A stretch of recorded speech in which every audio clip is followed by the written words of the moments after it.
Ce qu'il y a de fascinant dans l'histoire de la crise des caisses d'épargne, c'est que quand elle a éclaté, tout le monde a joué sur le même registre. D'abord le registre de l'écornement, de l'indignation, et puis aussi sur le registre de la surprise. Il n'y a pas eu d'alerte, on ne savait pas. Je vais vous dire la réalité, j'étais vraiment en colère. En colère pourquoi? Parce que tout le gouvernement actuellement est mobilisé pour prendre des mesures fortes, des mesures lourdes, pour essayer de faire tourner l'économie, pour assurer le financement des investisseurs, pour le financement des entreprises, le financement des ménages. Et j'apprends que 3 traders à la caisse d'épargne perdent 600 millions d'euros. Alors je suis en colère. Ce que dit Christine Lagarde est faux. D'abord, le chiffre qu'elle donne n'est pas le bon, mais ça, elle ne le savait pas. Elle parle de 600 millions d'euros. Or, en fait, les pertes réelles des caisses d'épargne sur les marchés financiers ont approché 700 millions d'euros. La somme est fabuleuse. C'est à peu près la moitié du financement qui sera nécessaire pour le fameux RSA, revenu de solidarité active.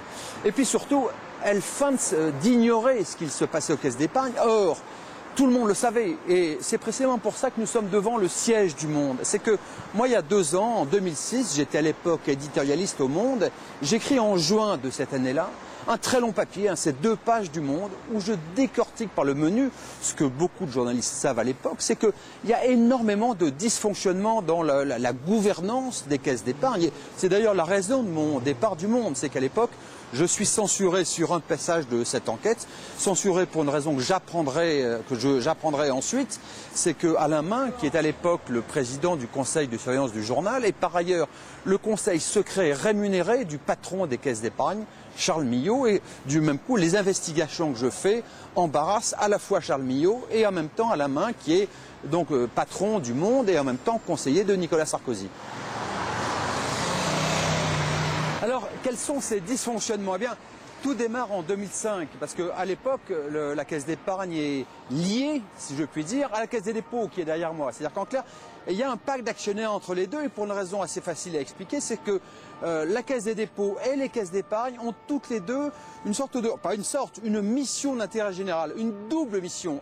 Les caisses d'épargne assurent la rémunération de l'épargne populaire, c'est le fameux livret A que connaissent tous les Français, et puis l'argent collecté sur les livrets A sert à financer le logement social, et ce sont ces sommes que gère la Caisse des dépôts. Or, en 2005, que se passe-t-il? Eh bien, un événement grave, les caisses d'épargne rompent leur pacte d'actionnaires avec la Caisse des dépôts, et à l'époque, c'est la seconde alerte. Il y a des voix très fortes qui s'élèvent pour dire que ceci justifierait une éviction du patron des caisses d'épargne, et il y a notamment une mise en garde de l'ancien directeur général de la Caisse des dépôts.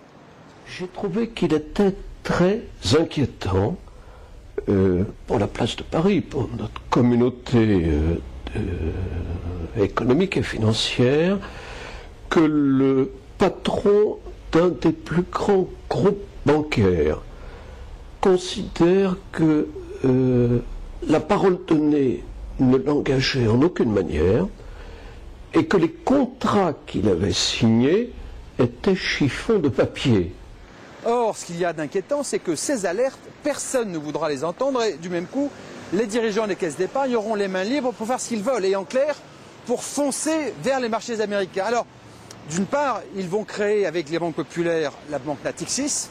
La banque Natixis, je le dis, qui a en son sein l'un des réhausseurs de crédit aux États-Unis, CIFG, donc qui sera heurté de plein fouet par la crise des subprimes. Et puis par ailleurs, ils rachèteront au pire moment, c'est-à-dire au sommet du cycle immobilier, le grand promoteur immobilier Nexity. Alors que les difficultés arriveront, difficultés immobilières d'une part, difficultés liées à la crise financière qui démarrera aux États-Unis, les dirigeants des caisses d'épargne, eux, resteront dans le déni de réalité.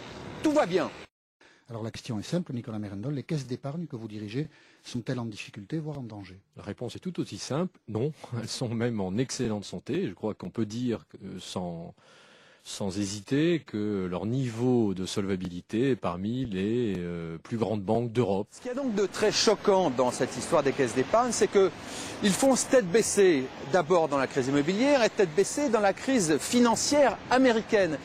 Toutes les alertes ont joué et personne ne les a entendues, et donc le désastre boursier est majeur. Nexity Les dirigeants des caisses d'épargne achètent à 68 € l'action. Elle est tombée à moins de 10 € maintenant.